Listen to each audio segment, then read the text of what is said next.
Boldwood presents The Juggle, written by Emma Murray and read by Caroline Lennon. The moral right of the author has been asserted. This performance is owned by Boldwood. Chapter 1. My 4-year-old daughter Anna has been at school for 2 weeks now, and frankly, I'm already having second thoughts. For starters, I appear to always be late for pickup, and today is no exception. I grab my raincoat and keys and shut the door behind me. 2 seconds later, I let myself back in again. I have forgotten to bring Anna's snack. Last week, I forgot her snack, and she started screaming at me in the middle of the playground. The mortification was endless. I have lived in fear of a repeat of Snackgate ever since. So I opened the cupboard of crap, as my husband David likes to call it, and grab a packet of those flavoured, cheesy cracker things that flight crews sometimes give you on the plane. I can't even think of them now without feeling airsick. Shoving the snack into my pocket, I walk out of the door a second time and head down our street, pausing at the end as usual, antennae poised to scout for any sign of the organics. Another reason I'm not exactly enthralled with Anna starting school. The organics are a group of supermums who only feed their children top-of-the-range organic food and judge other mums, like me, for giving their children total rubbish. They are also anti-screens. TV, iPads, or free babysitters, as I like to call them, are out. And they frown upon full-time working mums. Why have kids at all if you're not at home with them 24/7? Top of my list to avoid, of course, is Chief Organic Tanya Henderson, hideous administrator of our local Facebook group, Vale Mums. But any one of her entourage of judgmental keyboard warriors is just as bad. Typically, most of the organics' offspring are now in Anna's class, which makes them much harder to avoid. So far, I'm relieved to see that the coast is clear. I shove my hands in the pockets of my light grey raincoat, surprised at the sudden drop in temperature. It's mid-September, and probably still around 18 degrees. But after the scorching summer, it seems a lot cooler. My phone pings. Then it pings again. And again. My stomach sinks. Multiple pings can only mean one thing. I reef my phone out of my pocket, hating myself for not having the willpower to ignore the messages. Caroline, senior organic, who always wears a complicated ballet bun. Oops, forgot Oscar's school snack, and I'm already at the school. Such a bad mum. Covered face emoji. Tanya, crying, laughing emoji. Don't worry, we've all done it. He can share some of Heath's yoghurt raisins instead. Jane, full-time working mum who I haven't met yet. I'm in work, but I'm pretty sure our nanny packed some cheesy crackers for Holly if you want to add that to the mix. Tanya. So nice of you, Jane, but I think those crackers might be a bit too salty for my Ello. And there it is. The classic organics judgment. Jane doesn't reply, understandably, given she has just been accused of poisoning her child. And I march on, shoving my phone back in my right pocket, trying not to clench the packet of cheesy crackers in my left pocket too hard, for fear they will end up in tiny pieces. Technically, this is all my fault. I joined the class WhatsApp group because I reasoned it couldn't be any worse than the Vale Mums Facebook group. But I was wrong. Now, instead of raging at the organics comments at my leisure on Facebook, I am instantly bombarded by their WhatsApp texts all the livelong day. I'm just about to reach the zebra crossing in front of the school when I hear a familiar low rumbling noise behind me. The sound grows louder and my ankles start to twitch. Instinctively, I take a step sideways and just about miss a collision with Tanya, who sails by, without a word of apology for almost hamstringing me, on her adult scooter. She flies across the zebra crossing in her usual uniform of padded gilet with yoga top and black designer leggings. This happens almost every day. The near miss, the no apology. And it's not just Tanya who does this with her lethal death machine, it's our whole gang too. Not a day goes by when I'm not at risk of having my ankles sawn off by one of our bloody organics crew. And it doesn't help that Tanya and her minions have practically taken over the whole class, leaving nobody for me to talk to. My best mum friend, B, once told me that all I needed to do is find one friend at school, to ask about homework, bitch about the organics and slag off the PTA. But I haven't even managed to do that. Given that Tanya has bulldozed her way into the chief PTA job, you can imagine how desperate I am to slag her off to another class mum, but I haven't found quite the right fit yet. But having no pals at school isn't my only problem. My heart quickens the second the school gates come into sight, and I crane my head to see who's standing outside to greet the parents. My heart rate slows in relief when I spy the assistant head teacher there. At least it's not the head teacher. I can't bear to see him today, or any other day, in fact. Feeling a bit more relieved, I walk into the playground and take my usual spot by the back fence, opposite Anna's classroom. Against all odds, the big school clock tells me that I'm 10 minutes early, so I lean against the black wire fence and take out my social crutch, or iPhone, as some people call it, to pretend I'm not the Billy No-Mates that I appear to be. After a couple of minutes of tapping at nothing, I glance up at the clock again. The playground is starting to fill up, and I take a moment to marvel at the uniformity of it all. The 8 scooter mums, organics, huddled together just outside the classroom door, identically dressed in designer gym gear, speaking in hushed voices, no doubt slagging off the full-time working mums for neglecting their children. The nannies and au pairs gather at the other side, feverishly tapping their phones, rarely talking to each other. And the 2 charity dads stand in identical power poses in the centre of the playground, swapping cricket, football or rugby scores. I called them the charity dads because I've overheard them talking loudly about doing something for charity every month, which is all very well and good, until you hear them constantly bitch about the daily 10,000 steps they are undertaking for September. I glance over in their direction, wondering if they'll be brave enough to go sober for October. Finally, there's Ambrose, the casually dressed, permanently plugged-in trendy guy, who always stands to my left, his head encased in noise-cancelling headphones. Technically, Ambrose and I should be friends, or at least acknowledge each other now and then. After all, his daughter Millie is Anna's new best friend. But I have never approached him. His firmly crossed arms and blank stare don't exactly feel like an invitation to socialise. Then again, perhaps it's for the best. Millie might have told her dad that Anna regularly refers to her as Millie with the brown face, something which I have tried to put an end to. But it's not as easy as you think, trying to explain race relations to a genuinely perplexed 4-year-old. But she does have a brown face.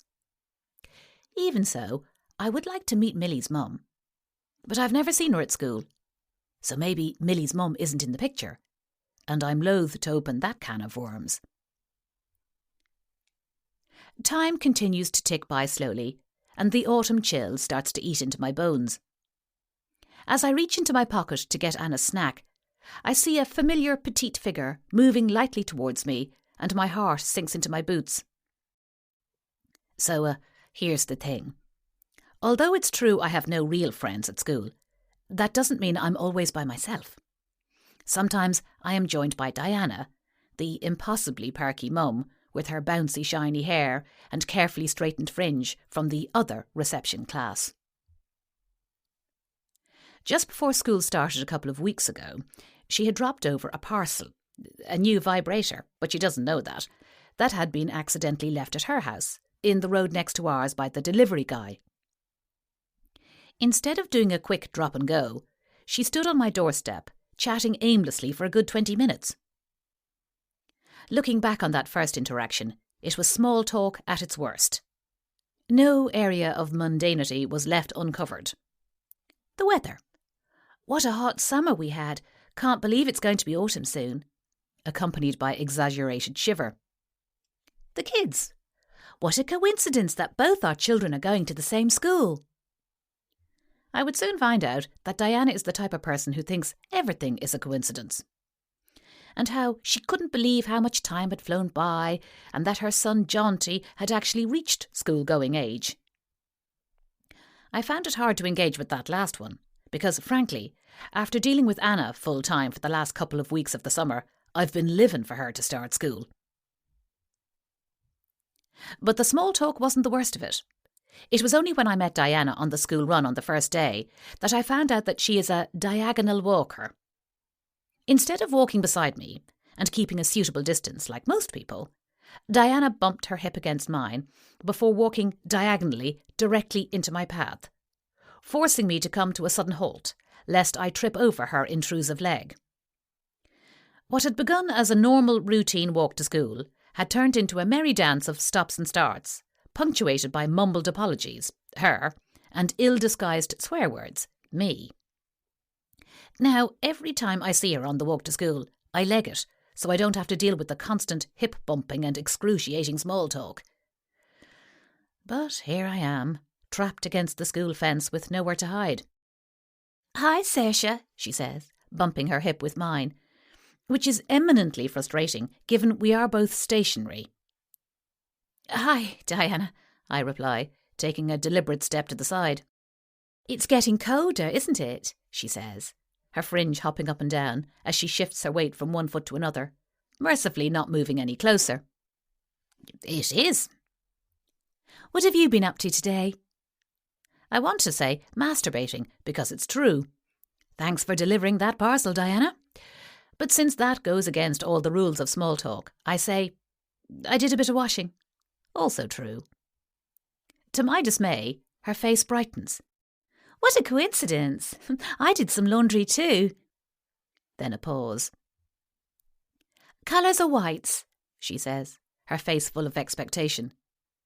"Which one did you do?" I say. "Whites," she says, laughing for no reason. "What about you?" "Colours," I say, just to watch her face fall. It was whites, but my nerves won't allow any more than one what a coincidence per conversation. Mercifully, the school clock finally settles in the right place, and the kids start spilling out of their classrooms. Diana rushes off to pick up her child, and before I know it, Anna has wrapped herself around my legs, shouting for a snack. I give her too long, tousled brown hair. "No, Mummy, you can't cut it. I'm trying to grow it like Rapunzel," a kiss, and ask her how her day has been. "Snack," she says. I reach into my pocket, but her little hand finds the packet before I do, and she rips it open with her teeth and starts shoveling the yellow rounds of fake cheese and salt into her mouth as if she hasn't been fed for months.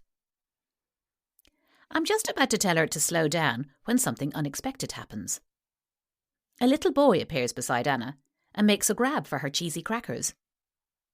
Anna hesitates, but then gives him a few, which surprises me because Anna is not known for her sharing abilities. The little boy chews thoughtfully and then smiles at Anna. "Yummy." Then he looks me dead in the eye and says, "I want a play date with Anna." Now, this wouldn't be such an issue if it wasn't for one teeny tiny problem.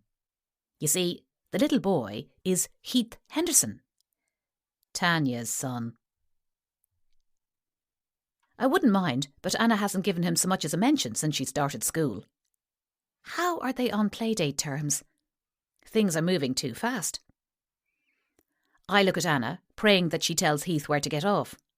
After all, her best boyfriend is Harry, Bee's son. She wouldn't dare look at anyone else.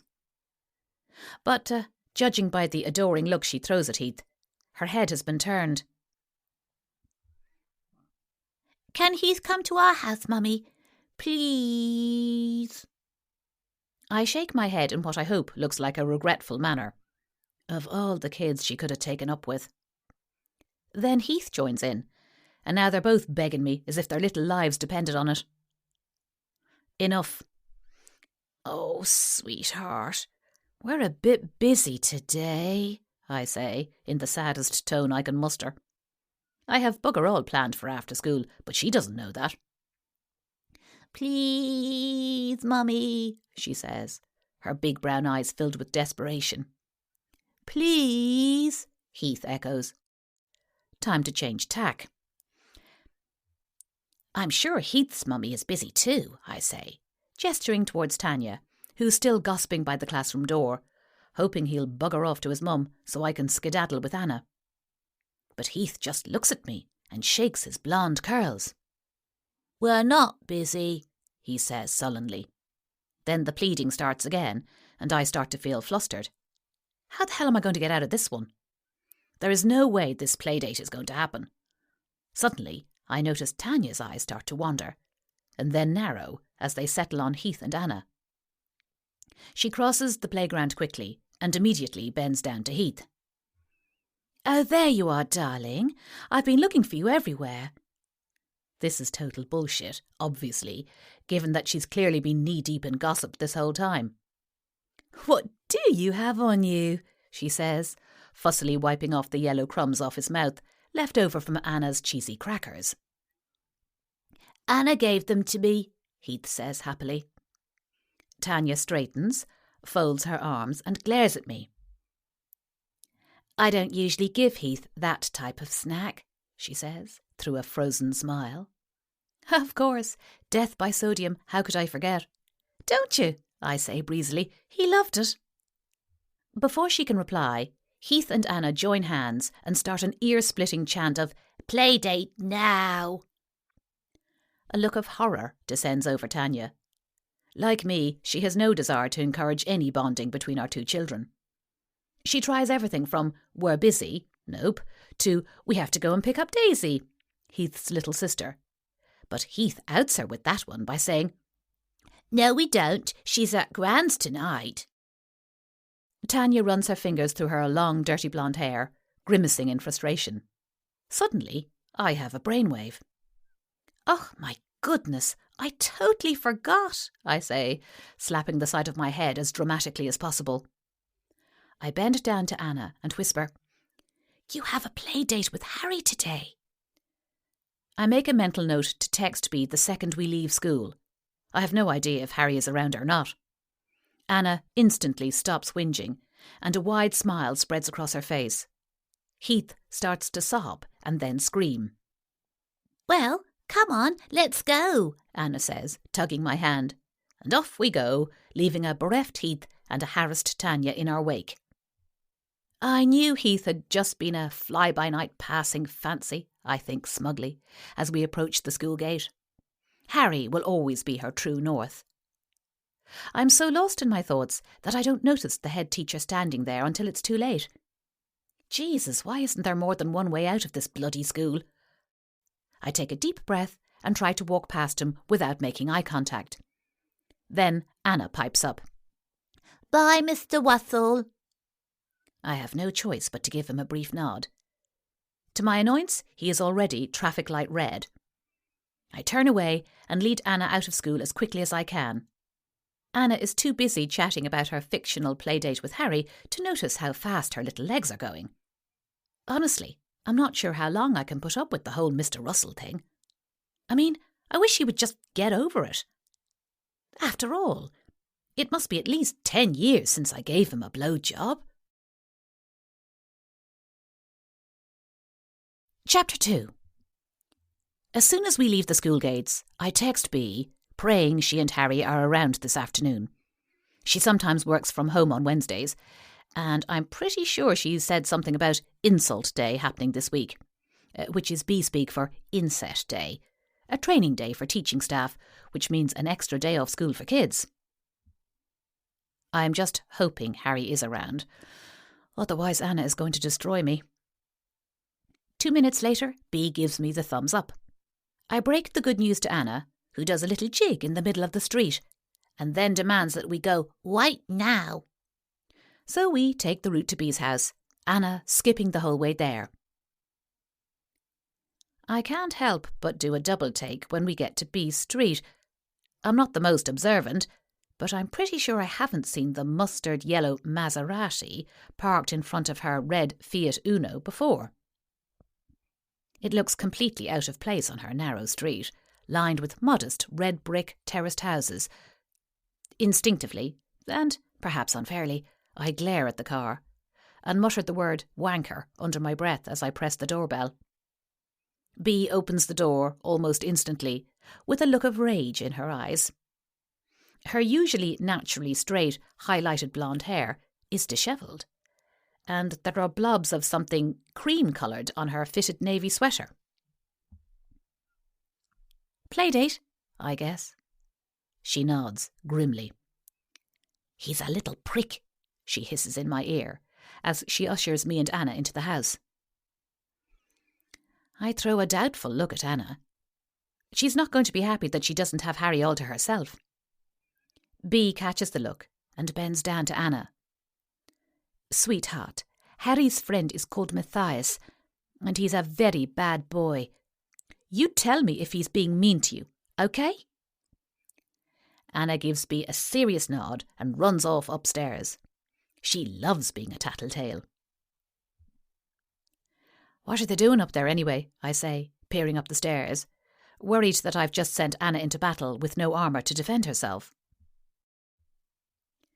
They're watching a movie, B says. Matthias isn't allowed television or any other type of screen in his house, so I figured the novelty would shut him up. That and a big bowl of popcorn and 4,000 jellies should do the trick. Take a rest and I'll make us a cup of coffee, I say, linking her arm and steering her into the kitchen. She flops down on one of the wooden kitchen chairs with a groan and surprises me by telling me that she can't face coffee. To put this into context, B normally drinks about 5 cups of coffee a day. She even takes one into the bath with her, when she's not drinking wine, that is. I look closely at her. Her usually sallow skin is pale, and her eyes are a little bloodshot. Are you feeling all right? I say, abandoning the kettle to come and sit next to her. She takes off her glasses and buries her head in her hands. Is the playdate that bad? I quip, but inwardly I am worried about her. She doesn't look well at all. The playdate is horrific, B says, sighing as she raises her head. In hindsight, it was a gigantic mistake to suggest that we make our own pizza. From scratch? I say, horrified. She gives me a weary nod. It was one of my mother's recipes, and it looked so simple. A bit of flour, yeast, water. What could possibly go wrong? B's mum is the famous Ariana Wakefield, the children's cookbook author with the unfeasibly immaculate apron. So, I'm guessing the boys got a bit carried away with the dough then, I said, spotting a few more drops in her hair. Well, Matthias seemed to think it was hilarious to roll the dough into little balls and fire them at me, she says. What did Harry do? He just laughed, the little traitor, she says, picking angrily at the stains on her jumper as if it's the first time she's noticed. I don't have the heart to tell her she has some bits in her hair too. So, after all that, we couldn't make the pizza, and I had nothing else in for lunch, so I had to dig into the emergency supplies, she continues. The corners of my mouth start to twitch. I'm dying to know what she gave them in the end. So what did you do? I already told you, she says, sounding puzzled. They're having popcorn and jellies. I burst out laughing, and she gives me a wry smile, which soon turns into a grimace. Jesus, B, what's going on? I say. I don't know, she says, rubbing her stomach. I've been feeling nauseous for the last couple of days. Maybe it's a bug. Oh, that's rotten, I tell her, getting up to fetch her a glass of water. B has no time for illness, so she must be feeling really bad to even mention it to me. I hand her the water, and she smiles her thanks. Then I tell her that I'll take Harry after Matthias leaves, if she wants to get some rest. But she shakes her head. No, I'll be fine. I'll stick Harry in front of some video games when that little bastard goes. He won't bother me, she says, giving a wan smile. When is that little, Matthias going anyway? I say, glancing at my watch. It's just gone 4:15 p.m. I hope Bea hasn't promised him tea too. The sooner she gets rid of him, the better. His dad should be here any minute. You probably saw his obnoxious car outside, she says, waving in the direction of the front door. I raise my eyebrows at her. Is he, I say. A wanker? Absolutely, she says, replacing her glasses in one swift movement. He lives in Surrey, but his parents live in Woodvale, so he's gone off for a quick visit. You'd think he'd want to bring his son to visit his grandparents, I say, indignantly. Bea fixes me with one of her trademark incredulous looks and says, I'm not surprised he doesn't want to bring Matthias anywhere with him. Fair point. She grimaces again and then sighs suddenly. Anyway, distract me from my stomach woes. Tell me how you've been. So, I tell her all about what happened at school. Anna's sudden crush on Heath. What? I won't have it. And the tedium of trying to make small talk with Diana. Did she diagonally walk into you today? Bea laughs. No, but she did give my hip a little bump. And how's our favourite head teacher? She says, giving me a prod with her elbow. Oh, don't, I groan, putting my head in my hands. Why did I tell Bea about Mr. Russell? She's already had such great mileage out of it. Was it an ear splash or a whole body flash this time? She giggles. Red from top to toe, I mumble through my fingers. I raise my head slowly and glare at her. Change of subject, please. Bea takes another sip of water. What's the latest on the motherhood book? I shrug. Nothing much. A couple of months ago, I had written a pitch for a book about motherhood. As a ghostwriter, whereby my clients received all the credit, I had always dreamed about writing a book that would be published under my own name. What I didn't consider was that the topic would be motherhood, something that I would never have counted as one of my greatest strengths, or frankly, even a strength at all. Still, during a welcome break in Ireland, and after much soul-searching, I had managed to write the pitch, and subsequently earned a publishing contract. Now there's just the small matter of writing the first draft. I tell Bea that my agent Harriet has negotiated an end-of-the-year deadline for the first draft, which should be plenty of time, given I have bugger all else to do apart from school drop-off and pick-up. So, every day I try to sit down and write, both loving and hating the process simultaneously, but also grateful that the words seem to be flowing at least. Even so, I don't feel I am occupied enough. I have told Harriet that I'm in the market for ghostwriting work too, but she hasn't been in touch. One thing's for sure, I need something else to do, apart from taking Anna to and from school, and making inane small talk with Diana. The sheer tediousness of it is getting a bit too hard to bear. I've never mentioned this to Bea, but I envy her lifestyle. For starters, she never has to do the school run to Harry's ultra-posh private school in Surrey, because Maria, her nanny, does it. And she has a great job that not only pays well, but pretty much lets her do whatever she pleases. An otherworldly scream pierces my thoughts and my ears. Anna. I jump to my feet, telling Bea to stay where she is. When I reach the top of the stairs, Anna is in floods of tears. Full seconds go by as I sit her on my hunched knees and try to calm her down. What happened? I ask, over and over, gently wiping the tears away from her flushed cheeks. I hate Matthias, she says eventually, burying her head in my shoulder. The rest of the story comes out in great heaves, but it seems as though Matthias has picked up on Anna's struggle with the R sound and used it as a weapon. He kept asking me to say the word wabbit over and over, Mummy, but I was saying it. The little fucker. Then something else occurs to me. Where was Harry when all this was going on?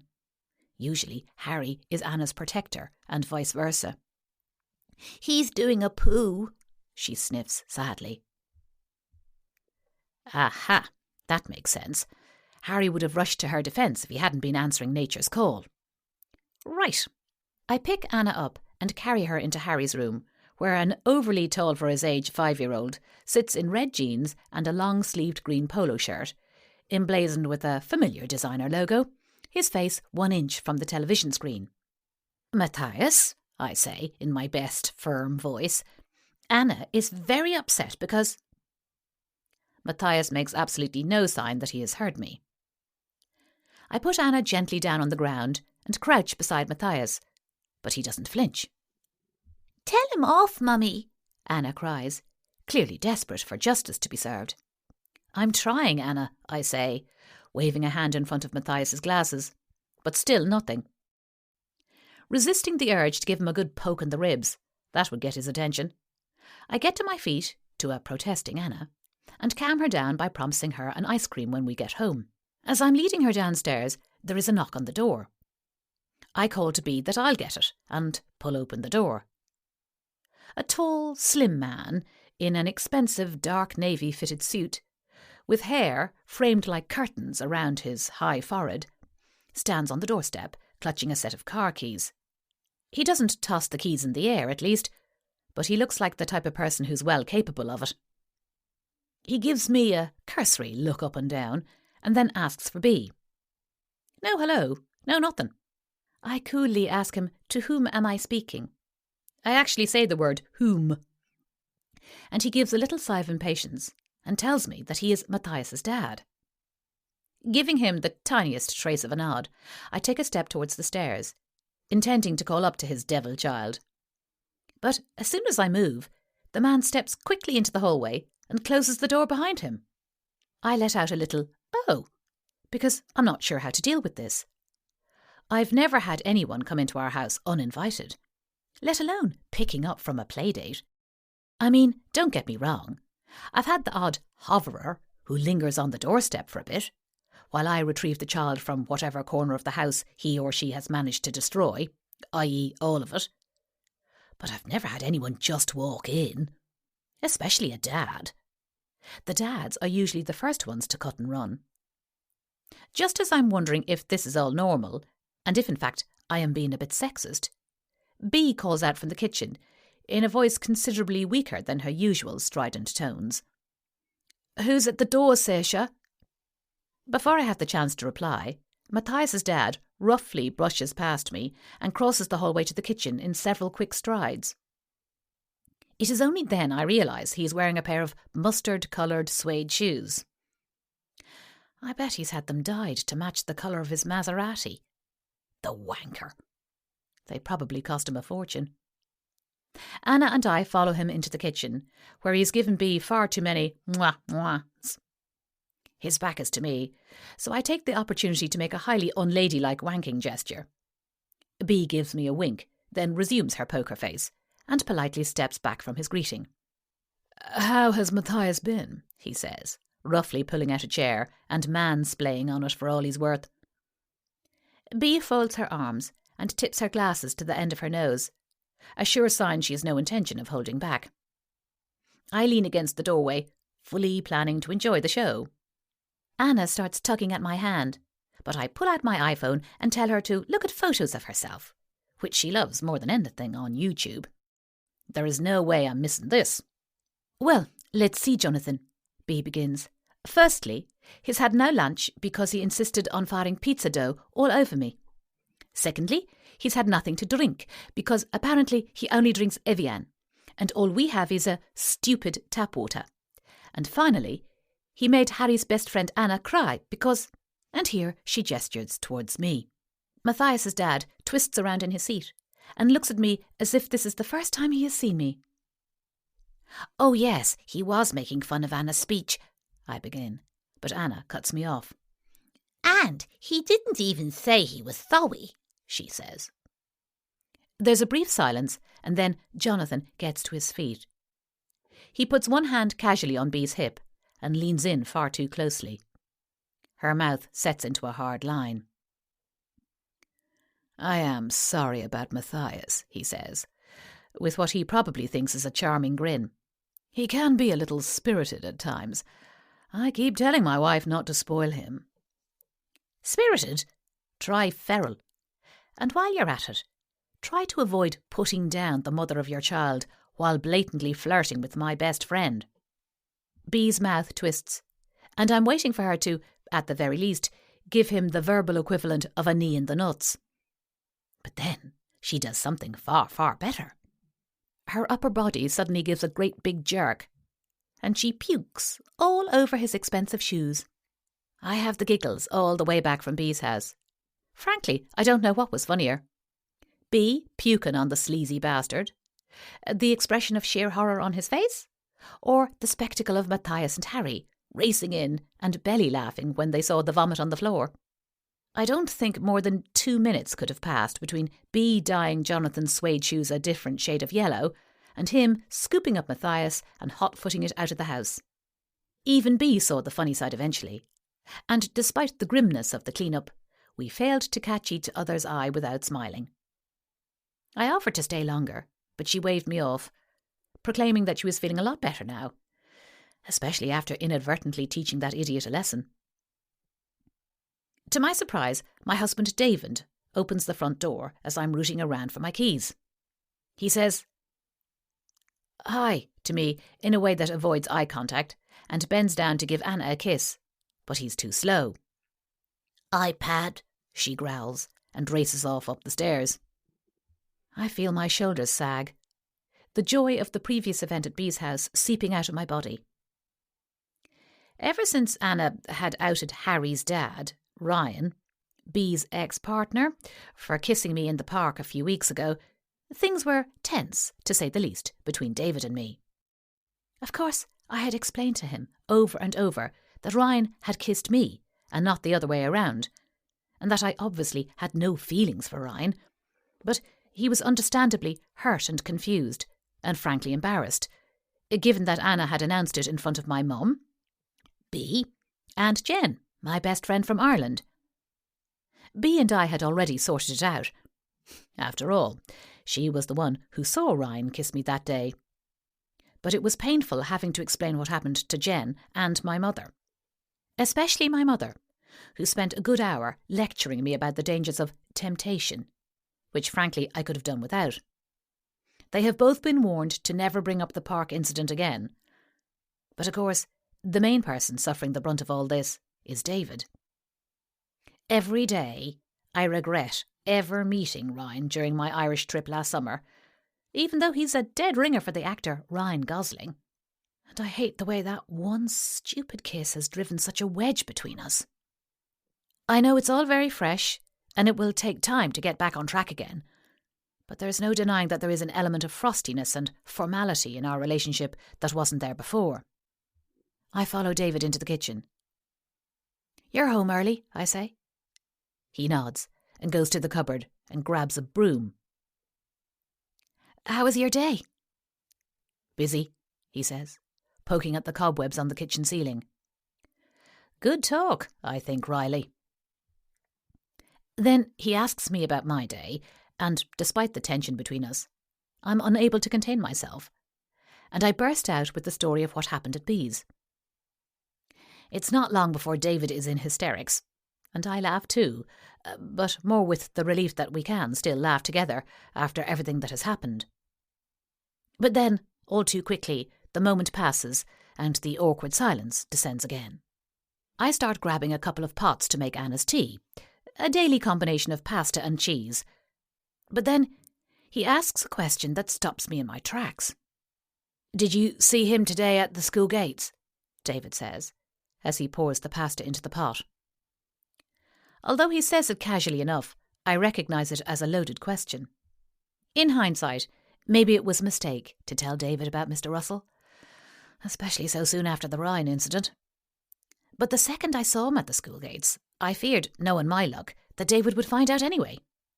I think the biggest mistake I made was to tell David the more graphic details of the episode, hoping he would find the story as funny as I did at the time, but he didn't find it funny at all. Quite the opposite. So let me get this straight, he had said, after I had confessed that I had seen quite a bit more of Mr. Russell than perhaps most women. You met him in a club in Shoreditch years ago on a work night out, snogged him, then took him back to your place, where you tried to make up for the fact you had no intention of having sex with him by attempting a blowjob. Well, yes, I had said, nodding. After all, he seemed nice enough, and I didn't want to come across as a tease. But when, in your words, it didn't wake up, he pulled up his jeans and ran out of your place, drowning in embarrassment. While leaving his skid-marked underpants on my bedroom floor, I reminded him. That was the funny part. The flaccid bit was only to be expected, considering how much we'd had to drink. Then David had gone very silent for a bit. Finally, he had just said, I don't know, Saoirse. First Ryan, now Mr. Russell. It's a lot to take in. So we have tried to brush it all under the carpet. But there are times like this one that David can't help bringing up Mr. Russell. I know it's not easy for him, and I am trying to be patient with him. But he's really starting to get on my nerves. I grab some cheese from the fridge and start grating it furiously. Obviously, picking up on my reluctance to get into yet another I can't believe you blued the head teacher argument, David wisely changes the subject back to B. What do you think is up with B? He says. I stop the grating just before the skin comes off my hands and tell him I presume it's a stomach bug. She's off her coffee and everything, I say. It must be a nasty one. He takes the colander out of the drawer below the gas hob, looking thoughtful. The last time you went off coffee, you found out you were pregnant, he muses. A moment goes by, and our eyes meet for the first time since I got home. Jesus, could Bea be pregnant? I give David a frantic wave that tells him nothing, and I race out of the kitchen to find my bag, which I have dumped at the bottom of the stairs. As I'm rummaging among the receipts, discarded snacks for Anna, and an empty tube of concealer, I finally manage to find it. I'm just pressing the call button when Anna appears on the stairs in her usual uniform of iPad and headphones. I'm hungry, she says, in the sort of whiny voice that makes me want to stick pins in myself. Daddy's getting dinner ready for you now, I say hurriedly. What? She says. I curse those bloody headphones. She probably has the volume up far too high. Daddy has pasta for you in the kitchen, I shout, speaking to my daughter in capitals, and not for the first time. Oh, good, she smiles, and skips down the stairs, brushing past me and heading into the kitchen. I heave a sigh of relief, alone at last. My finger hovers above the call button, but suddenly I can't do it. I drop the phone to my side. This is ridiculous.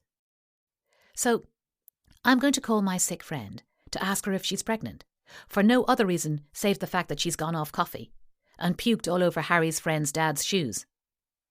What gives me the right to even ask the question? Instead, I drop her a text to see how she is, and then walk back into the kitchen to find Anna sitting on a stool at the island, still firmly plugged into her iPad, the wires from the headphones trailing into her bowl of pasta. Where's your dad? I shout. She presses the pause button, looks up at me beatifically with her massive brown eyes and says, "Dunno, Bubby," through a mouthful of pasta, before resuming her very important YouTube watching. Wondering if we'll ever eat as a family again, I go out into the garden and spot David coming out of the shed with the bigger broom. Was the other one not doing the job? I say. No, he says thoughtfully. This one has a better reach for the cobwebs. Right. I didn't call Bea in the end, I tell him as we walk back into the kitchen. Probably for the best, he says. Do you think she's pregnant? No, I say too quickly. Definitely not. But I'm not sure I'm even convincing myself. Chapter 3. The alarm goes off at 7 a.m. and I haul myself out of bed, already lethargic at the thought of the school run. Last night, David had mumbled something about an early meeting. And so it's just me and Anna this morning. I have a quick shower and get dressed in my usual choice of skinny jeans and a loose jumper, in any colour that's just long enough to cover my undeniably expanding arse. Brushing my hair in front of the bathroom mirror, it always strikes me as peculiar that while Anna doesn't have a school uniform, I appear to have a uniform of my own, wearing the same thing every single day. I walk into Anna's bedroom, tripping over a distressing pile of dolls, cuddlies, Lego, and slime, which has been unsuccessfully banned from our house, and pick my way to Anna's bed, where she's buried underneath the quilt, poised to spring out at me. I know this because she does it every morning, and if I don't react authentically, she gets really pissed off with me, which only adds endless delays to the whole getting ready for school process. "Boo," she says, throwing the quilt off her dramatically. I clutch my chest in mock horror. "Jesus, Anna, you frightened the life out of me," I say, and then reinforce the drama with, "I thought you were in the bathroom." She studies me closely to assess the genuineness of my reactions and then crawls out of bed to give me a hug. A wave of relief passes through me. I have passed. Next stop, RADA. Then I go to her chest of drawers, which is covered in stickers, including the promotional ones that shops put on clothes, such as 2 for 1 and so on, and offer her an array of different tops and leggings, to let Madam choose which ones she would like to adorn herself with today. After she gets dressed, we wander down the stairs together, Anna chatting away, never once deviating from the daily script. "What day is it today, Mummy?" "It's Thursday, sweetheart," I say. "And what are we doing today?" "We're going to school," I tell her as I guide her into the kitchen. Silence as she tries to absorb something that she does every bloody weekday. "And what are we doing in school?" she says, tugging my hand. "I don't know, Anna. I don't go around all day badgering teachers for a copy of the fucking daily curriculum." "Maybe drawing?" I say. "We did drawing yesterday," she says, in her best "Mummy, you're a moron" voice. I can see how this game's going to end, and my nerves can't take it, so I reach for my best tried and true distraction technique. "TV," I say brightly, grabbing the remote. "Only if it's Netflix," she says happily. "Do you know, Anna," I say, as I'm pressing the red button, "when I was a child growing up in Ireland, we only had 5 channels, and that's all we needed." Which is bullshit, as those 5 channels were shit, but still, she needs to know that once upon a time there was a world without this much choice. Anna cocks her head to one side, holds her hand out and says, "Remote." I pass it to her, and she deftly moves to her own icon and scrolls to one of her favourite episodes of Dora. After a breakfast of Cheerios and nothing else, she heads to the toilet to pretend to brush her teeth. And I grab her pink padded winter coat, school bag and shoes and place them at the foot of the stairs, so she will have no other recourse but to get ready for school. After a few false starts, "I want to bring my lamb cuddly on the walk to school." And, "No, I've changed my mind. I want to bring Molly Dolly." Followed by the inevitable squabble. I take serious issue with Molly Dolly, given that she is almost as tall as I am. We finally make it out the door. I walk to the end of the road, holding Anna's hand with my left hand and Molly's with my right. Another battle lost. True to form, Anna has lost interest in Molly about 20 seconds after leaving the house. As we round the corner towards the village, I stop dead. Tanya is up ahead, her scooter lying across the path, fingers bashing furiously on her phone, leaving Heath looking sullen as he repeatedly kicks a low wall. I bet she's on the class WhatsApp group. I let go of Anna's hand to reach my phone, but it's not there. I must have left it at home. Good. I can't bear those messages at the best of times, let alone first thing in the morning. Anna tugs my hand, but I'm not moving until Tanya clears off. So I bend down, on the pretext of giving Anna Molly to hold. But Anna's arms stay firmly by her sides. When I straighten up, I am gratified to see the back of Tanya's gilet in the distance. With the coast clear, Anna and I continue our walk to school together, taking a happy tally of dog, cat and fox poo along the way. Thankfully, drop-off is uneventful. My ankles have remained intact. Diana hasn't made an appearance, and there has been no sign of Mr. Russell at the school gates. Hurrah! And I arrive home in relatively even-tempered spirits. I find my phone on the kitchen island and switch it on to find 36 WhatsApp messages. I bloody knew it. Karen, another organics grim reaper, privately called Misery, as she is probably the most negative, miserable person I've ever come across. Just curious, but what age do you think children should have their ears pierced? Now, bearing in mind, this is a school WhatsApp group, I'm wondering what relevance ear piercing has to bake sales, school clubs, or lice warnings. But judging by the deluge of texts sent in response to her stupid question, I'm the only one who thinks so. Scrolling down through the responses, I see that the only one who seems to have stuck her neck out is Jane, the full-time working mum. I suppose it's up to the parent, really, but I know my niece had hers done 3 weeks after she was born. Big mistake. Cue the flood of judgment. Everything from, oh, that's far too young. I've told Maisie she has to wait until she is 7, to not until she's in her late teens, and never, they'll be scarred for life. That last one is from Tanya, if you haven't guessed already. Of course, everyone else now agrees with Tanya, including Misery, who was the one who posed the question in the first place. I sigh. Poor Jane, I don't know why she partakes in these discussions. The fact that she's a full-time working mum means that she will be criticised by the organics for everything she says, regardless of whether she agrees with them or not. I put my phone down with a clatter and go to the fridge to see what I can prepare for lunch later. This has been my routine since Anna started school. Dropping off Anna, coming home, looking at food, writing motherhood book for a bit, idly checking my ghostwriting website mailbox for inquiries. I might as well just have said crackpots and serial killers need only apply. Eating lunch, followed by too many biscuits and jellies. Watching YouTube videos of cringeworthy reality TV shows while on a sugar high. Trying and failing to educate myself on serious political podcasts in a vague attempt to learn something, before going back to substance-free reality shows. Then coming down from the sugar high and sinking into a mild depressive state before putting on a happy face and picking up Anna from school. As I am finishing the staring at food part of my daily schedule, a pinging sound alerts me to an email. I shut the fridge door quickly and grab my phone with the eagerness of a child receiving a letter through the post for the first time. It's from Harriet, my agent, and she wants me to call her ASAP. I hit the call button straight away. She answers after 6 rings, even though she's just emailed me. Who is this? She says, exhaling. She's still the only person I know who vapes, and the only person who still insists on calling me Circe.